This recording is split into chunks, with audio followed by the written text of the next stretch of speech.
Hi everybody, I'm Jim Shore. Look what I got. That is a pickle ornament.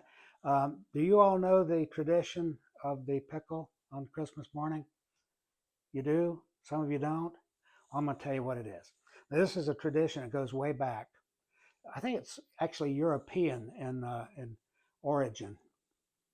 But the tradition is that everybody has a pickle ornament in one regard or another. I suppose back in the day they could use a real pickle.